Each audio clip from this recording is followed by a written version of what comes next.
Good morning बच्चों।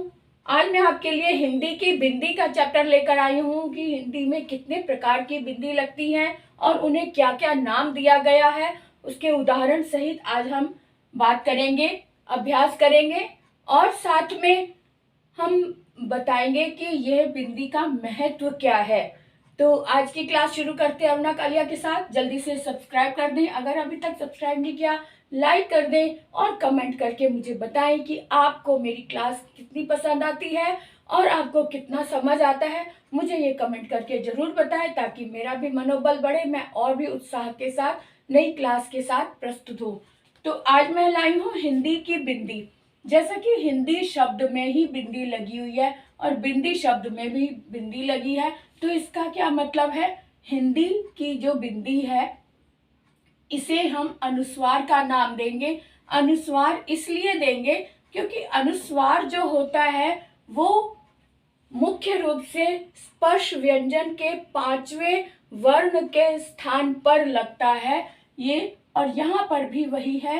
The जो है वो त थ द ध न, त वर्ग का पांचवा वर्ण न है, तो इसलिए न के स्थान पर ये बिंदी लगी है। और इसको अगर हम इस तरह से नहीं तो दूसरी तरह से लिखे तो इस तरह से लिखेंगे आधा न और दा। हिंदी आधा न लिखकर हम बिंदी को ऊपर बिंदी लगा देते हैं, यानी अनुस्वार लगा देते हैं। यानी कि इसको कहने का मतलब है कि इस बिंदी को अनुस्वार कहते हैं।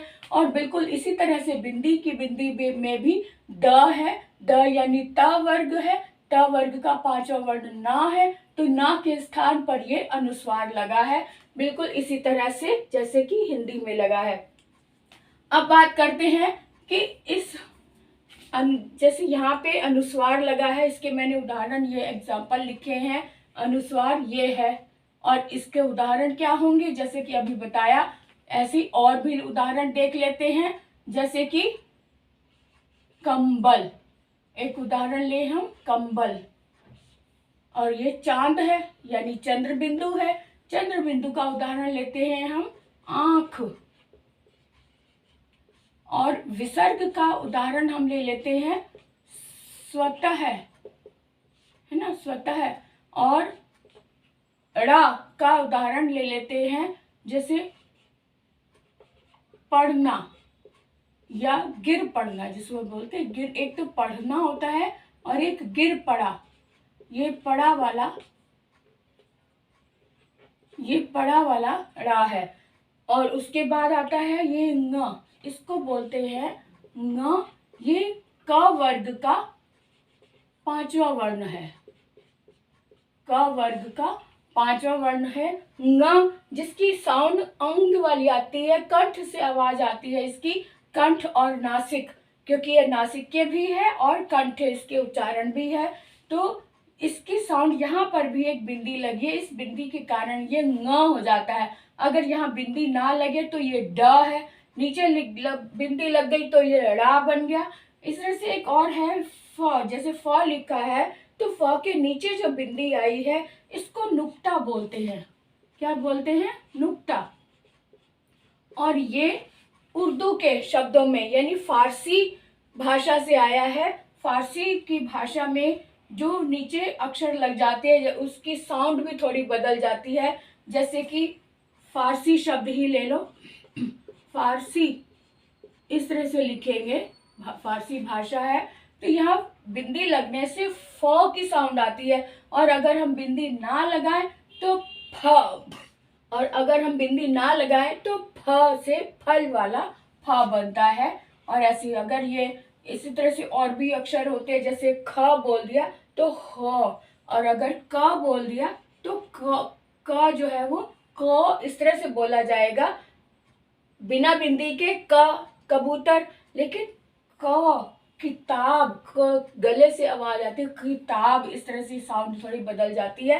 तो यानी कहने का मतलब है कि हिंदी की बिंदी कहाँ कहाँ लगती है। और ये आप कहिए कि ये फारसी से आए, लेकिन फारसी से आने के बावजूद ये शब्द इतने प्रचलित हो गए हैं कि हिंदी ने इन्हें अपने में शामिल कर लिया है। लेकिन इन शब्दों, ऐसे शब्दों को हम आगत स्वर बोलते हैं, आगत वर्ण बोलते हैं, यानी कि दूसरी भाषा से आए हुए। अब कंबल का जो ये है अनुस्वार, यहाँ पे भी वही बात आई है कि जे अनुस्वार जहाँ भी लगता है वो किसी ना किसी स्पर्श व्यंजन के 5वें वर्ण के आधार पर लगता है, 5वें वर्ण के आधार पर। जब 5वें वर्ण के आधार पर लगाते हैं तब वो उसकी साउंड, उसका अक्षर ना लिखकर, आधा अक्षर ना लिखकर अनुस्वार लगा देते हैं। जैसे कि ये कंबल है, कंबल को अगर हम फुल फॉर्म में लिखें तो हम इस तरह से लिखेंगे, आधा म ब और ल, क्योंकि ब जो है वो प वर्ग से आया है और प वर्ग का 5वां वर्ण म होता है, इसलिए म आया है। और अगर म ना लगाए तो ये अनुस्वार आ जाता है।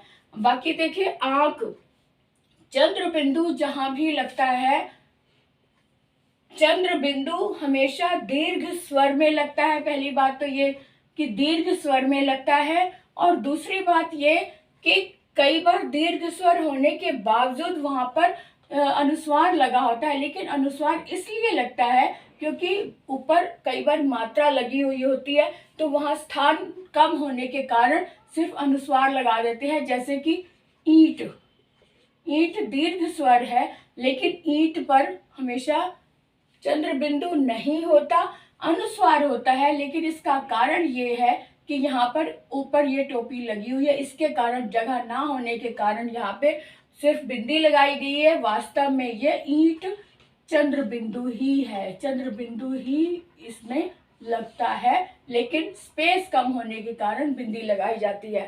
ठीक है, इसी तरह से और भी शब्द हैं जो इस तरह से लगते हैं। दीर्घ स्वर में हमेशा जहां अंक की साउंड आ रही होती है वहां चंद्र बिंदु लगता है।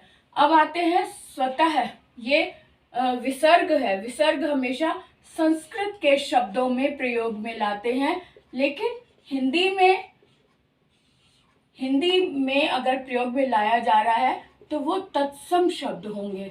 आपको पता है कि जो शब्द संस्कृत के बिना किसी चेंज किए, बिना किसी परिवर्तन के जब हम हिंदी में प्रयोग में लाते हैं तो उसे तत्सम कहते हैं, और तत्सम शब्दों में विसर्ग लगता है। जैसे कि स्वतः में लगा, स्वतः शब्द तत्सम शब्द है, हिंदी में प्रयोग में लाया जाता है।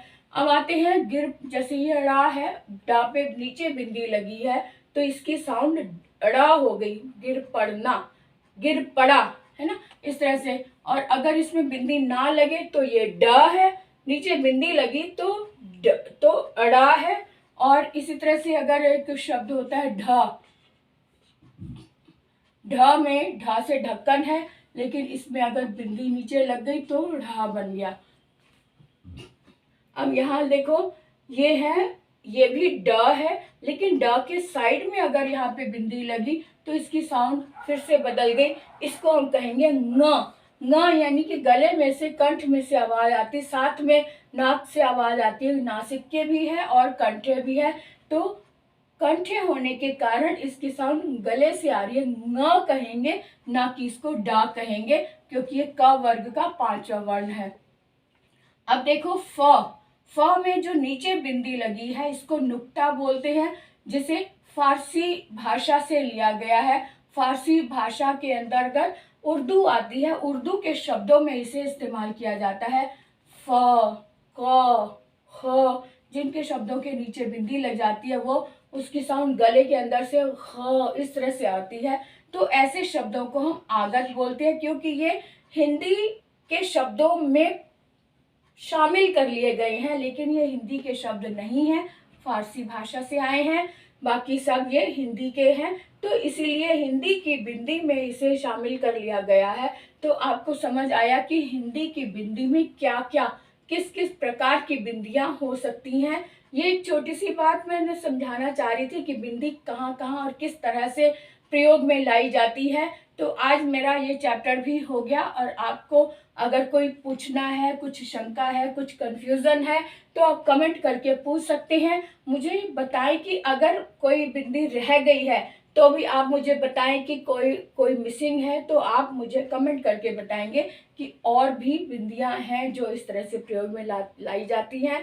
आज का वीडियो यहीं पर विराम लगाती हूँ। अगले वीडियो के लिए तैयारी करते हैं। तब तक के लिए बाय बाय, राम राम, सत श्री अकाल।